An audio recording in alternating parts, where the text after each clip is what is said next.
하나님께서 조카 결혼식 위해서 이제 8년 만에 볼리비아를 찾게 하셔서 감사를 드립니다. 참 8년 만에 볼리비아에 가봤더니 정말 많이 달라졌더라고요. 대형 쇼핑몰들이 막 이렇게 세워져 있고, 한국에도 좀 보기 힘든 그렇게 큰 쇼핑 센터들이 있었습니다. 또 대부분 우리나라처럼 스마트폰을 다 들고 다녔습니다. 그러나 세속적으로는 풍요로운 것 같았지만 영적으로는 점차 순수함을 잃어버리고 황폐화되어 가고 있었습니다. 선교사님의 말에 의하면 요즘 이제 볼리비아도 한국처럼 전도하기가 정말 힘들어졌다고 합니다. 그러니까 세상 어디를 가든지 사람들의 주된 관심은 영적인 것에는 전혀 관심이 없고, 어떻게 하면 돈을 많이 벌 것인가, 어떻게 하면 세상을 즐길 것인가 라는 데 있는 것 같습니다. 이로 말미암아 온 세상이 참 우상숭배 죄악에 점차 빠져 들어가고 있습니다. 오늘날 우리가 살아가는 이 시대도 풍요와 쾌락의 신인 바알과 아세라를 섬기면서 살아가는 시대입니다. 이런 시대에 하나님께서는 세상의 죄악에 도전하여 하나님의 영광을 드러낼 엘리야와 같은 자들을 찾고 계십니다. 바로 우리를 통해서 이 시대의 죄악에 도전하기를 원하십니다. 자, 그렇다면 우리가 어떻게 엘리야와 같은 자들로 쓰임 받을 수가 있습니까? 오늘 본문 말씀을 통해서 그 비결을 배우고 엘리야의 심정과 능력을 덧입고 도전하는 저희 모두가 되기를 기도합니다. 자, 우리가 이 죄악된 시대와 싸워 승리하기 위해서는 먼저 필요한 게 무엇입니까? 그것은 먼저 하나님의 쓰실 만한 사람으로 훈련되어지는 것일 것입니다. 그래서 17장 말씀을 보면 하나님께서 먼저 엘리야를 훈련하는 과정이 나오고 있습니다. 자, 하나님께서 엘리야를 구체적으로 어떻게 훈련하십니까? 첫째로는 아합 왕에게 하나님이 주신 경고의 말씀을 증거하게 합니다. 자, 1절을 보십시오. 길앗에 우거하는 자 중에 디셉 사람 엘리야가 아합 왕에게 말합니다. 내가 섬기는 이스라엘의 하나님 여호와께서 살아계심을 두고 맹세하노니 내 말이 없으면 수년 동안 비도 이슬도 있지 아니하리라. 아합이 누굽니까? 아합은 이스라엘의 왕이요, 또 수많은 하나님의 선지자들을 죽인 무서운 자였습니다. 그리고 그는 풍요의 신인 바알을 숭배하는 자였습니다. 그는 바알 신만이 비를 내리고 이슬을 내릴 수 있다고 생각하고 그래야만 풍요를 누릴 수 있다고 믿고 있었고, 또 백성들에게 그렇게 가르치는 자였습니다. 이에 비해 엘리야는 아무도 알아주지 않은 무명의 선지자에 불과합니다. 이런 그가 아합 왕에게 자신의 생각, 하나님께서 주신 말씀을 전한다는 것은 이 죽음을 각오하지 않으면 안 되는 위험한 일이었습니다. 그럼에도 불구하고 엘리야는 전혀 쫄지 않고 믿음으로 담대히 하나님께서 주신 말씀을 전했습니다. 자, 우리가 하나님께 쓰임받는 종으로 훈련받기 위해서는 먼저 내면의 두려움을 극복하고 하나님께서 주신 말씀을 의지하여서 담대히 선포하는 훈련이 필요합니다. 오늘날 캠퍼스 양들은 세속적인 가치관에 사로잡혀 있어서 하나님의 말씀을 무시하고 또 대적합니다. 하나님의 하자만 들어도 막 경기를 일으킵니다. 이런 양들에게 가서 하나님의 말씀을 전한다고 하는 것은 힘이 두렵고 떨리는 일입니다. 그래서 참 큰맘 먹고 이렇게 전도하러 나갔다가도 그들의 얼굴을 보고 기가 죽어가지고 그냥 돌아올 때가 많습니다. 그러나 하나님께 쓰임받는 자가 되기 위해서는 우리가 이 두려움을 극복해야 합니다. 어떤 자 앞에서도 쫄지 않고 담대히 하나님이 주신 말씀을 선포할 수 있어야 합니다. 하나님께서는 우리를 이 교만한 캠퍼스 양들에게 하나님의 말씀을 전하도록 우리를 부르셨습니다.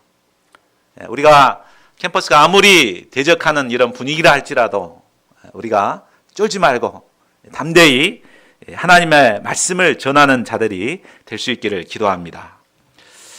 자, 둘째로 하나님께서 친히 먹여주심을 경험하는 훈련입니다.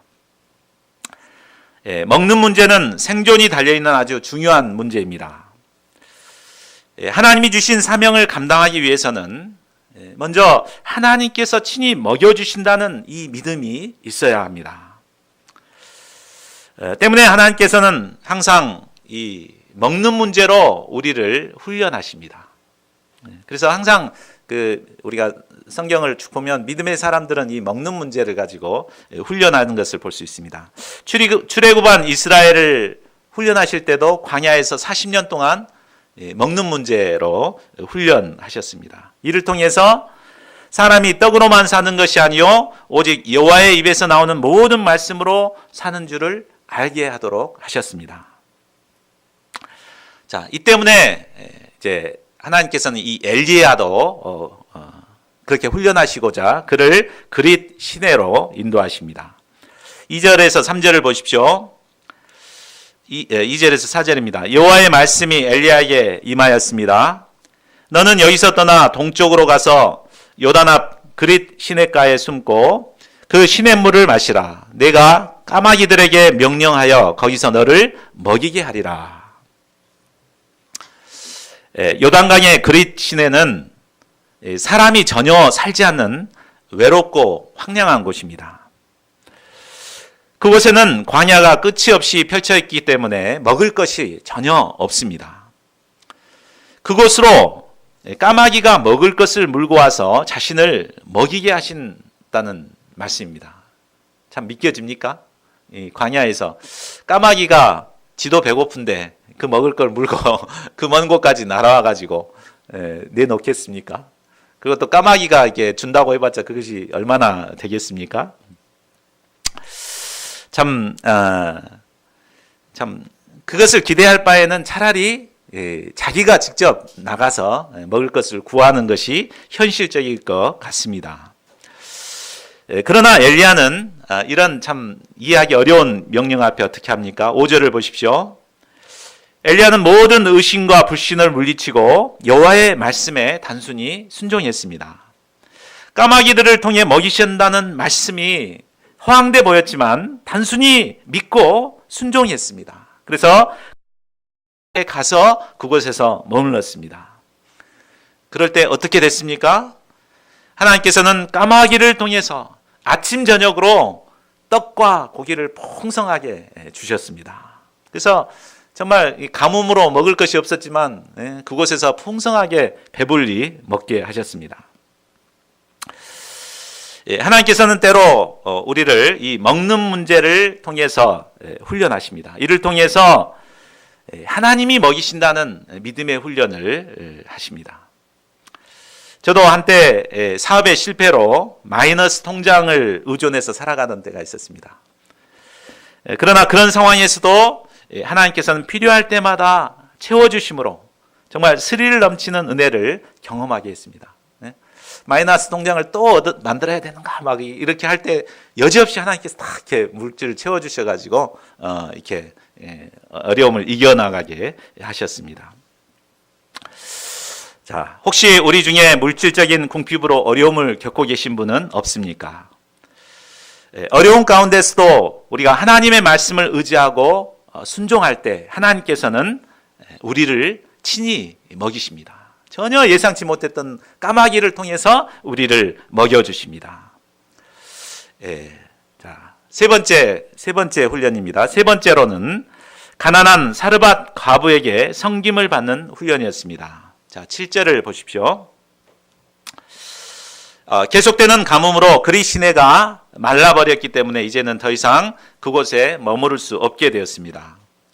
이때 하나님께서는 엘리야를 다시 사르밧의 한 과부에게로 인도하십니다. 사르밧은 시돈에 속한 이방 지역입니다. 또 이 사르밧은 무엇보다 이세벨의 고향입니다. 이세벨 아주 무서운 여인이잖아요. 그 하나님의 선지자들을 막 죽이는 무서운 여인이었는데 그곳에 그 여인의 고향입니다. 하나님께서는 원수의 심장부로 엘리야를 인도하시고 그곳에 머무르게 하셨습니다. 그리고 이번에는 먹는 문제를 한 과부를 통해, 불쌍한 과부를 통해 그 해결해 주시고자 하십니다. 10절과 12절을 보십시오. 10절과 12절을 보면 그 과부는 아들과 함께 살고 있는 여인이었습니다. 근데 너무 가난해가지고 고통 속에 살고 있다가 이제 마지막으로 통에 남은 가루 한 움큼하고 병 속에 기름 조금을 가지고 이제 떡을 만들어서 구워서 이제 나무를 주워다가 떡을 만들어 가지고 먹고 죽으려고 하고 있었습니다. 그녀는 마지막 만찬을 준비하기에 나뭇가지를 줍고 있었습니다. 자, 10절 하반절과 11절을 보십시오. 사르밧 과부를 만난 엘리야는 그 여인에게, 참 불쌍한 여인에게 물을 가져오라고 요구합니다. 그러다가 물을 길러 가지러 갈 때 다시 그를 불러가지고 이번에는 떡 한 조각을 요구합니다. 참 먹을 것이 없어갖고 이제 먹고 죽으려고 다 준비하고 있는 이 여인한테 떡을 가져와라 라고 요구한 것입니다. 참 세상에 벼룩의 간을 빼먹지 참 못할 짓이잖아요. 그런데 이렇게 요구한 것입니다. 자, 엘리야가 도와주어도 시원치 않을 이 불쌍한 과부에게 이렇게 요구할 수 있었던 이유가 무엇입니까? 자, 13, 14절을 보십시오. 그것은 하나님께서 이미 그것을 채워주시겠다고 말씀하셨고 그 약속을 믿었기 때문에 그렇게 할 수 있었습니다. 하나님께서는 엘리야에게 비를 지면에 내리는 날까지 그 통에 가루가 떨어지지 아니하고 그 병에 기름이 없어지지 아니하리라고 이미 말씀하셨습니다. 이 말씀을 믿었기에 엘리야는 믿음으로 가난한 과부였지만 그에게 떡을 달라고 요구할 수 있었습니다. 그러면 하나님께서 다시 채워주셔서 과부와 아들이 풍성히 먹여주실 것입니다. 하루 이틀만이 아니라 비가 다시 내리는 이 3년 동안 계속해서 풍성하게 주실 것을 믿었습니다. 그러니까 담대히 그 있는 거 갖고 와, 내가 먹을게, 이렇게 하고 이제 요구할 수 있었던 것이죠. 자, 우리가 참 바쁘고 가난한 캠퍼스 양들에게 어떻게 헌신과 희생을 가르칠 수 있습니까?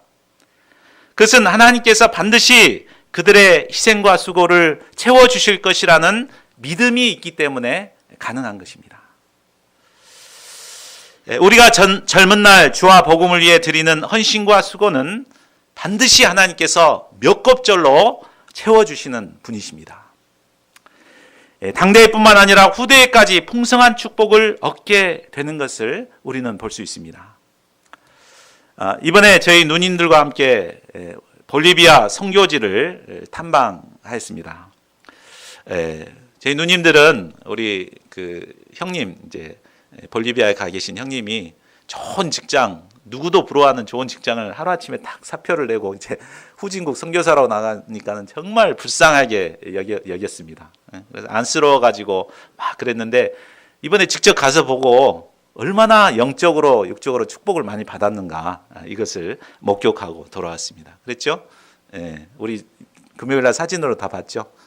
좋은 집, 좋은 차, 좋은 사업체, 또 센터가 아주 규모가 커가지고 많은 양들이 이게 풍성하게 있는 그런 모습들을 보고 돌아왔습니다. 그러니까 하나님께 헌신하고 드린 그 수고를 하나님께서 몇 곱절로 이렇게 채워주신 것을 볼 수가 있었습니다. 자, 그렇습니다. 우리가 주님과 복음을 위해 희생하고 헌신하는 그 모든 것은 하나님께서 몇 곱절로 채워주십니다. 이 하나님께 대한 믿음이 있을 때 우리는 아낌없이 젊은 날 헌신할 수가 있고 또 우리에게 맡겨주신 양들에게 주님께 헌신하도록 확신 있게 도울 수도 있는 것입니다. 자, 넷째로 죽음의 한계에 기도로 도전하는 훈련이었습니다. 자, 17, 18절을 보십시오. 2일 후에 그 집 주인 되는 여인의 아들이 병들어 증세가 심히 위중하다가 그만 숨이 끊어지고 말았습니다. 하나님의 사람 엘리야로 인해 이제 살만해지게 되었다고 좋아하던 여인에게 청천벽력과 같은 일이 일어나게 된 것입니다.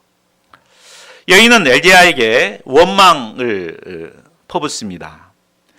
하나님의 사람이여, 당신이 나와 더불어 무슨 상관이 있기로 내 죄를 생각나게 하고 또 내 아들을 죽게 하려고 내게 오셨나이까. 그는 과거 죄가 무엇인지도 모르며 살아갈 때가 더 좋았었다고 불평을 합니다. 먹고 살 길이 막막하여 자식과 함께 죽으려고 할 때도 그는 아무런 죄의식이 없었습니다. 그런데 하나님의 사람 엘리야를 만나 함께 살다 보니 그 모든 것이 죄라는 사실을 깨닫게 되었습니다. 아마 결과가 좋았더라면 이것은 그녀에게 있어서 큰 감사 제목이었을 것입니다. 죄가 뭔지도 모르고 살았던 우리에게 엘리야 목자님을 보내주셔서 죄를 깨닫게 하고 은혜를 주셨습니다. 이렇게 소감을 발표했을 것입니다. 그런데 세상에 이 결과가 좋지 않으니까 이제 원망의 대상이 되어버린 것입니다. 감당기 어려운 불행이 닥치자 이 모든 원인이 바로 엘리야 때문이라고 생각하고 그를 원망했습니다. 그를 만나기 전 죄를 모르며 살다 죽었으면 더 좋았을 것이라고 생각했습니다. 이는 마치 출애굽의 은혜를 받은 이스라엘 백성들이 광야의 힘든 상황에 처하게 되자 모세를 원망하고 과거 애굽 생활의 죄악된 생활을 동경하는 모습과도 흡사합니다. 자, 이때 엘리야는 어떻게 합니까? 아마 저 같았더라면 그것이 아니고요 하면서 이제 이해시키려고 막 했을 것 같습니다. 그러나 19절에서 21절을 보십시오. 엘리야는 조용히 죽은 아들을 달라고 하고 자기가 거처하는 다락으로 올라가 자기 침상에 누웠습니다. 이것은 여인과의 갈등을 피해서 하나님과 대면하여 이 문제를 해결하고자 한 것입니다. 그러니까 인간적으로 막 이렇게 갈등할 필요가 없어요. 조용히 이렇게 문제를 안고 하나님 앞에 이제 나간 것입니다. 그리고 그는 하나님께 부르짖어 기도합니다. 내 하나님 여호와여, 주께서 또 내가 우거하는 집 과부에게 재앙을 내리사 그 아들을 죽게 하셨나이까. 엘리야는 절망적인 상황에서도 결코 하나님께 대한 자세는 흐트러지지 않았습니다. 내 하나님 여호와여, 내 하나님 여호와여, 이렇게 기도하고 있습니다. 다만 왜 하나님께서 이 불쌍한 과부에게 재앙을 내리셔서 아들을 죽게 했는가, 그 이유가 무엇인가를 하나님께 묻고 있습니다. 자, 그 이후에 그는 아이 위에 몸을 3번 펴서 엎드려 기도합니다. 이것은 온 몸으로 안수하여서 기도하는 간절한 기도였습니다. 엘리야는 부르짖어 기도합니다. 내 하나님 여호와여, 원하건대 이 아이의 혼으로 그의 몸에 돌아오게 하옵소서. 그는 죽음의 한계에 도전하여 믿음으로 간구했습니다. 이 아이의 혼으로 그의 몸에 돌아오게 하옵소서. 그는 하나님께서는 우리의 생명의 주관자가 되시고 죽은 자도 살리시는 분이심을 믿고 간구했습니다. 이 믿음의 기도에 하나님께서는 죽었던 아이를 살려내는 놀라운 생명의 역사를 이루어 주셨습니다. 의인의 간구는 역사하는 힘이 있습니다. 우리가 믿음으로 간구할 때 어떤 죽음의 요소도 물리치고 생명의 역사를 이룰 수 있습니다. 하나님께서는 때로 우리에게 예기치 않았던 절망적인 상황을 만나게 하실 때가 있습니다. 그러나 부활이요 생명의 주님을 믿고 기도하며 도전할 때 하나님께서는 우리에게 놀라운 생명의 역사를 이루어 주십니다. 죽은 아이를 살려서 여인에게 데려오자 그 여인의 고백이 무엇이었습니까? 자, 24절을 보십시오. 여인이 엘리야에게 말합니다. 내가 이제야 당신은 하나님의 사람이요 당신의 입에 있는 여호와의 말씀이 진실한 줄 아노라. 자, 이 여인의 고백을 통해서 볼 때 엘리야에게 예기치 않은 어려움을 주신 그 이유가 무엇인지 우리가 알 수 있습니다. 그렇죠? 예수님께서 엘리야가 처음에 하나님께 기도했잖아요. 왜 이 불쌍한 과부에게 재앙을 내려가지고 그 아들을 죽게 했습니까? 그 이유를 몰랐는데 그 이유를 이 여인의 고백을 통해서 알 수 있습니다. 그것은 바로 믿지 않았던 그 여인이 엘리야가 바로 하나님의 사람이요, 엘리야의 입을 통해서 나오는 그 말이 바로 하나님의 진실한 말씀이구나, 이것을 깨닫도록 하기 위해서 그 일을 그에게 배열하셨던 것입니다. 그러니까 우리에게 닥치는 어려움과 환난은 바로 하나님께서 이것을 통해서 하나님의 살아계심을 나타내기 위한 것으로 우리에게 배열하신 것입니다. 우리는 때때로 전혀 예상치 않았던 어려움을 만날 때가 있습니다. 심지어 죽음의 상황에까지 내몰릴 때가 있습니다. 하나님께서 왜 이런 어려움을 주십니까? 그 이유는 분명합니다. 이런 어려움을 능히 기도로 이겨내므로 믿지 않는 사람들에게 우리가 하나님의 사람이라는 것을 드러내고, 우리가 말하는 그 말이 진실한 하나님의 말씀이라는 것을 드러내고자 하심입니다. 그러므로 우리는 우리 앞에 주어지는 어려움 앞에 낭망하지 말아야겠습니다. 담대히 하나님께 대한 믿음으로 기도하고 도전해야겠습니다. 그래야 할 때 하나님께서는 우리가 하나님의 종됨을 만천하에 드러내실 것입니다. 18장은 하나님의 훈련을 받은 엘리야가 이제 드디어 하나님의 사명을 감당하는 내용입니다. 1절을 보십시오. 많은 날이 지나고 3년이 되어 하나님의 말씀이 엘리야에게 임했습니다. 너는 가서 아합에게 보이라. 내가 비를 지면에 내리리라. 이제 드디어 아합 왕과의 일전을 벌일 날이 다가왔습니다. 아합 왕은 3년 가뭄으로 한계에 다다르자 왕궁을 맡은 오바댜와 함께 직접 물의 근원을 찾아 나서게 되었습니다. 3절 4절을 보면 오바댜는 아합 왕의 측근이었지만 여호와를 지극히 경외하여 이세벨이 여호와의 선지자들을 멸할 때 100명을 50명씩 굴에 숨겨서 물을 주고 떡을 주고 이렇게 보호해 오던 자였습니다. 굉장히 하나님을 믿는 의인이었습니다. 악한 아합 왕 밑에서 이런 의로운 삶을 산다는 것은 쉬운 일이 아닙니다. 죽음을 각오하지 않으면 할 수 없는 일이었습니다. 자, 이런 오바댜의 모습을 통해서 우리는 불의한 시대에 어떻게 평신도 목자의 삶을 살아야 할 것인가 배울 수 있는 것 같습니다. 우리 주변에는 하나님을 대적하는 사람들, 직장 상사들 많이 있죠. 그 밑에서 우리가 어떻게 의로운 삶을 살아야 할 것인가, 참 오바댜가 좋은 본을 보여주고 있습니다. 자, 16절을 보십시오.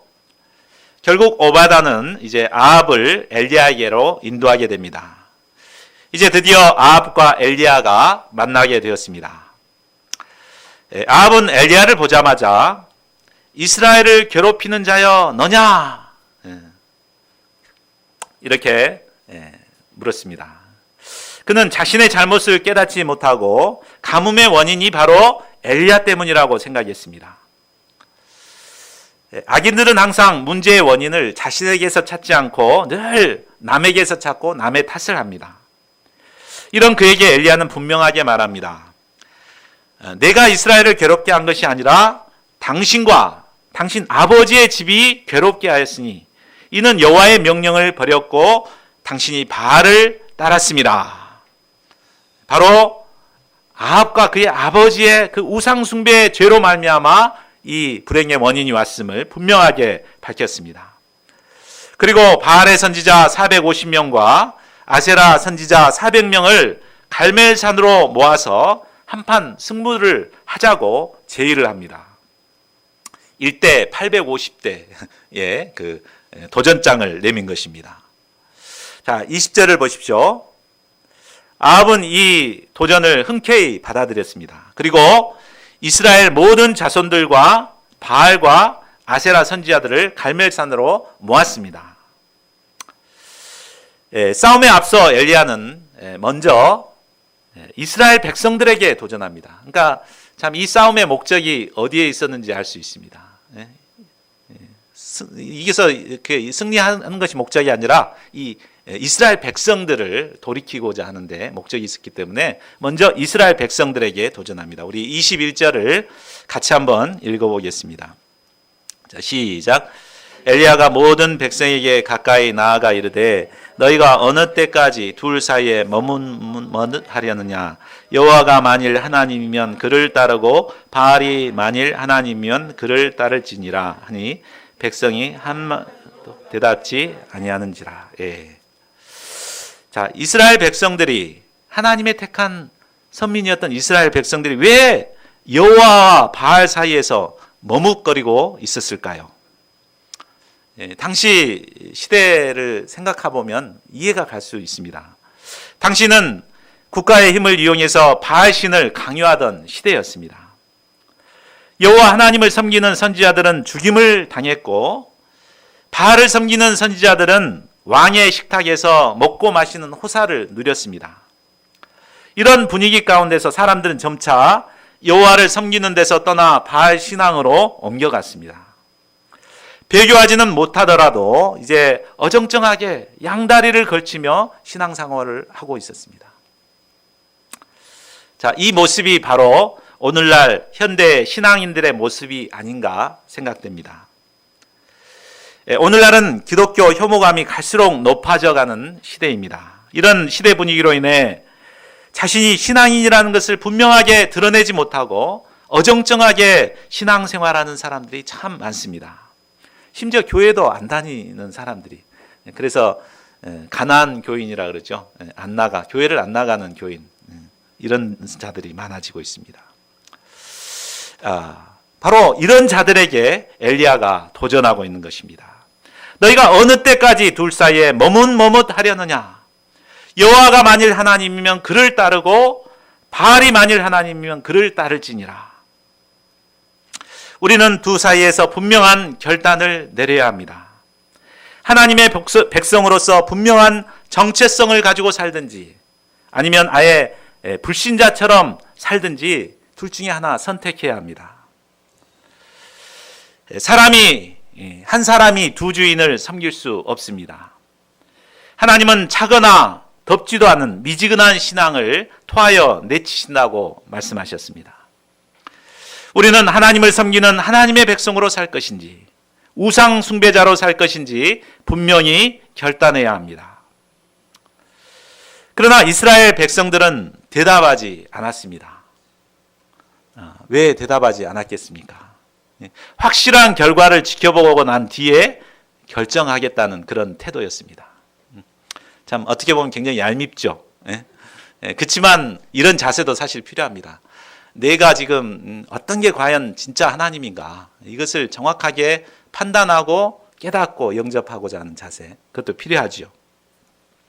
자, 이런 그들에게 엘리야는 과연 어떤 자가 참 하나님인가를 알 수 있는 방법을 제안합니다. 22절을 보십시오. 자, 엘리야는 싸움의 방법을 제안하기에 앞서 먼저 여호와의 선지자인 자신은 혼자요, 바알의 선지자는 450명임을 알려줍니다. 누가 보더라도 비교가 되지 않은 불리한 상황입니다. 자, 이런 상황에서 각각 제단 위에 송아지를 가져와 각을 떠서 나무 위에 올려놓고 불은 붙이지 않은 채 각각 신의 이름을 부르게 하자는 것입니다. 이때 불로 응답하신 신이 바로 진정한 하나님이 됨을 결정하자는 제안이었습니다. 자, 이 제안의 백성들은 그 말이 옳다고 엘리야의 제안을 받아들였습니다. 자, 25, 26절을 보십시오. 엘리야는 먼저 바알 선지자들에게 우선권을 주었습니다.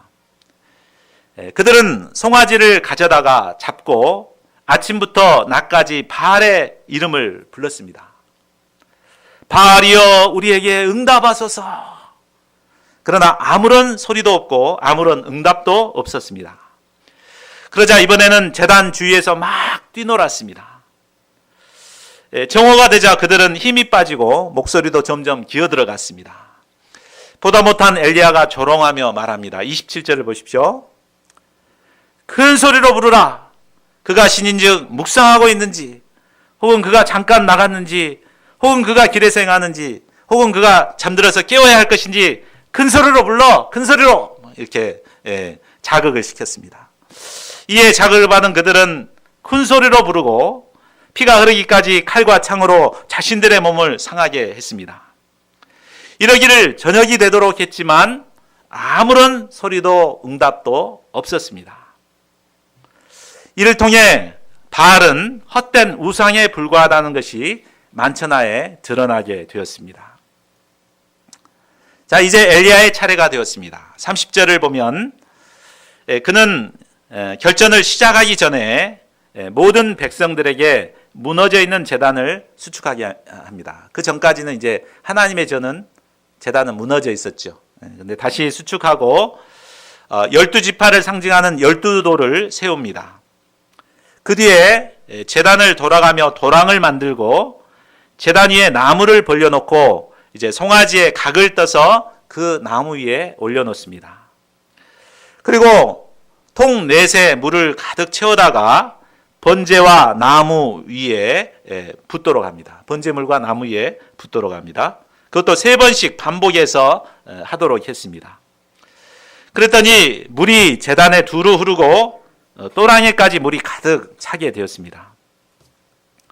자, 이쯤 되면은 아무리 성능이 좋은 토치라이터를 가지고도 불을 피울 수가 없습니다. 자, 이렇게 한 이유가 무엇이겠습니까? 그것은 여호와의 불이 임할 때 이것이 온전히 하나님의 능력으로 일어난 것임을 보여주기 위함이었습니다. 하나님의 능력 아니고는 일어날 수 없는 상황을 만든 것입니다. 자, 36, 37절을 보십시오. 저녁 소재 드릴 때가 이르자 엘리야 선지자가 이제 하나님께 기도하기 시작합니다. 우리 기도의 내용만 이 노란 글로 되어 있죠. 같이 한번 읽어보겠습니다. 시작. 아브라함과 이삭과 이스라엘의 하나님 여호와여, 주께서 이스라엘 중에서 하나님이신 것과 내가 주의 종인 것과 내가 주의 말씀대로 이 모든 일을 행하는 것을 오늘 알게 하옵소서. 여호와여, 내게 응답하옵소서. 내게 응답하옵소서. 이 백성에게 주 여호와는 하나님이신 것과 주는 그들의 마음을 돌이키심을 알게 하옵소서. 엘리야의 기도 제목은 한 가지였습니다. 바로 머뭇머뭇하는 이스라엘 백성들에게 여호와가 하나님이심을 알게 해달라는 것이었습니다. 그래야 그들이 더 이상 머뭇거리지 않고 분명히 하나님을 섬기는 백성이 되게 해달라는 것이었습니다. 우리가 믿음의 승리를 위해 하나님께 기도해야 하는 이유가 바로 여기에 있습니다. 아까도 이야기했듯이 오늘날은 아베 시대와 같이 하나님과 세상 우상 사이에서 머뭇머뭇거리는 신앙인들이 참 많습니다. 우리 주변에는 형식적인 신앙인들로 넘쳐나고 있습니다. 우리는 이런 자들에게 믿음으로 승리하는 모습을 보여주므로 그들이 살아계신 하나님을 깨닫고 마음을 돌이켜 하나님을 섬기도록 도와야 합니다. 이를 위해서 우리는 하나님께 기도하며 하나님의 도우심을 구해야 합니다. 작년이 됐죠. 2018년 슈퍼볼 승리를 거둔 팀이 필라델피아 팀입니다. 이건 최약팀이었는데 이 팀이 이제 승리를 하게 됩니다. 그 이유가 무엇이었는가 한번 영상을 보겠습니다.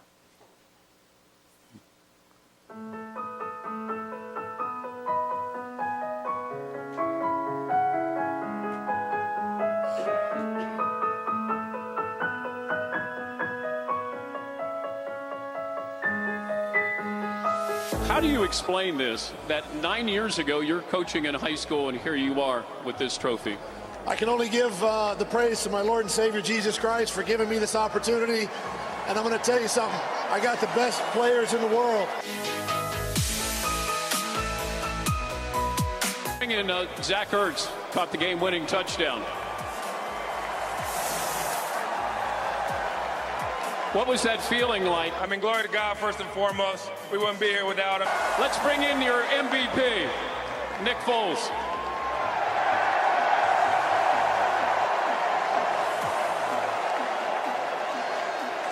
Just another game, right, Nick? Yeah, just another game. Unbelievable. All glory to God. Apple for us here is that in the NFL, since our Sundays are taken up, you can't go to church.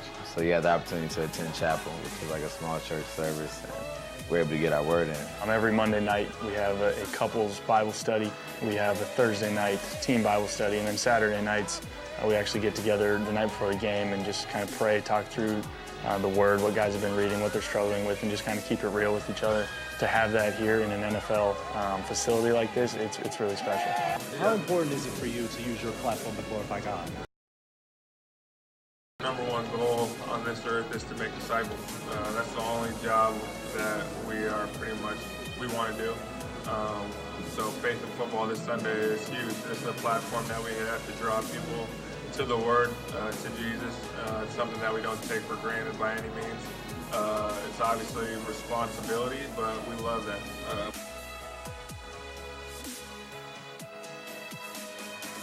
The major thing I found out is they're regular people. I don't care how much money you give them. I don't care how much fame a person has. If they don't know who they are inside, it really doesn't matter. This is the whole part of really what I preach to the players, is that football is a platform. It's not your purpose.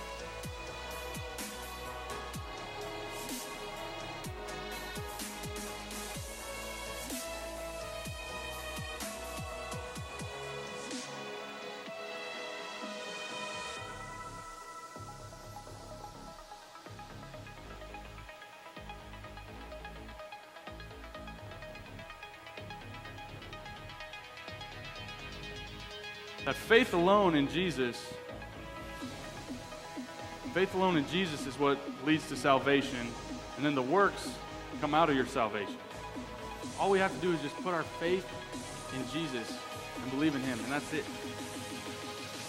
We just have to accept that. Don't miss that grace. Accept it. The second thing we talked about was the value of community. The value of good relationships, the friends and the people you keep around. Take an inventory of it.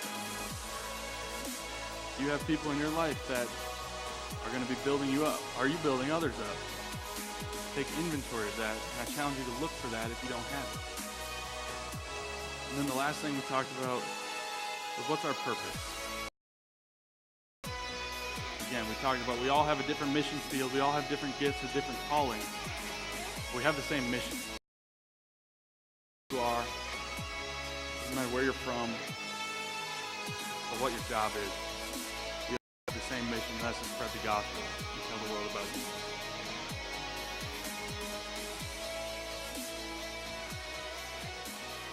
예, 됐습니다. 예, 전혀 이렇게 무명의 감독이었고 약체였는데 오직 하나님께 기도하고 믿음으로 이렇게 말씀을 붙들고 나갔을 때 슈퍼볼에서 승리하는 그리고 하나님께 영광 돌리는 역사가 있었습니다. 이 일을 보고 머뭇거리던 많은 사람들이 주님께로 돌아왔을 것입니다.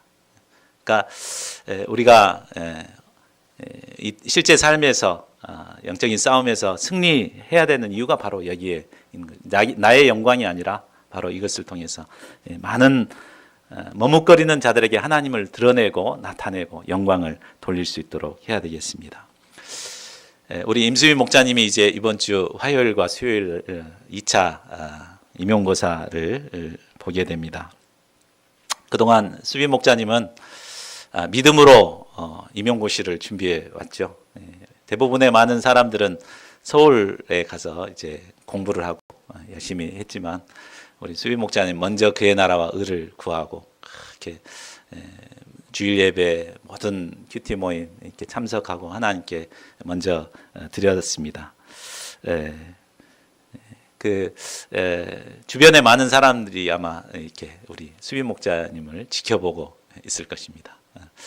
그렇지만은 이런 가운데서도 하나님께서 도우시고 승리하시면 승리하게 되고 또 이를 통해서 하나님의 영광이 드러나게 되고 머뭇머뭇거리던 자들이 이 수비 목자를 보니까 정말 하나님 살아계시구나 이렇게 깨닫고 많이 돌아오게 하실 것입니다. 그렇기 때문에 우리가 이 엘리야처럼 간절히 기도해야 되겠습니다. 우리 수비 목자님이 엘리야의 심정으로 한번 노란 부분에 기도를 한번 해보시기 바랍니다. 아브라함과 이삭과 이스라엘의 하나님 여호와여, 주께서 이스라엘 중에서 하나님이신 것과 내가 주의 종인 것과 내가 주의 말씀대로 이 모든 일을 행하는 것을 오늘 알게 하옵소서. 여호와여, 내게 응답하옵소서. 내게 응답하옵소서. 이 백성에게 주 여호와는 하나님이신 것과 주는 그들의 마음을 되돌이키심을 알게 하옵소서. 아멘. 하나님께서 응답하시고 역사하실 것을 믿습니다. 자, 엘리야의 이 기도에 하나님께서 이제 어떻게 응답하십니까? 38, 39절을 보십시오. 여호와의 불이 하늘로부터 내려와 번제물과 나무와 돌과 흙을 태우고 또 도랑의 물까지 다 핥아버렸습니다. 이를 통해 모든 백성이 보고 엎드려 말했습니다. 여호와 그는 하나님이시로다. 여호와 그는 하나님이시로다. 자, 이것을 목격한 이스라엘 백성들은 이제 여호와 하나님만이 참 살아계신 하나님을 깨닫고 하나님이심을 깨닫고 마음으로부터 고백하며 하나님께 돌아오게 되었습니다. 자, 결론을 맺겠습니다. 하나님께서는 우리를 통해 하나님과 세상 사이에서 머뭇머뭇거리는 자들을 돌이키기를 원하십니다. 이를 위해서 우리에게 필요한 것이 무엇입니까? 그것은 먼저 하나님께서 주시는 훈련을 믿음으로 감당하는 것입니다. 그리고 이 시대에 머뭇머뭇거리는 자들과 바알 우상에 믿음으로 도전하여 승리하는 자들이 되어야겠습니다. 저희 모두가 믿음으로 기도하고 도전하여 승리하는 저희 모두가 될 수 있기를 기도합니다. 특별히 하나님께서 임수빔 목자님 시험을 승리케 하심으로 수빔 목자님을 통해서 많은 머뭇거리는 자들이 돌아오는 역사를 이루기를 기도합니다. 요절 말씀 18장 37절 같이 읽고 기도하는 시간 갖겠습니다. 자, 시작. 여호와여 내게 응답하옵소서. 내게 응답하옵소서. 이 백성으로 주 여호와는 하나님이신 것과 주는 저희 마음을 돌이키게 하시는 것을 알게 하옵소서.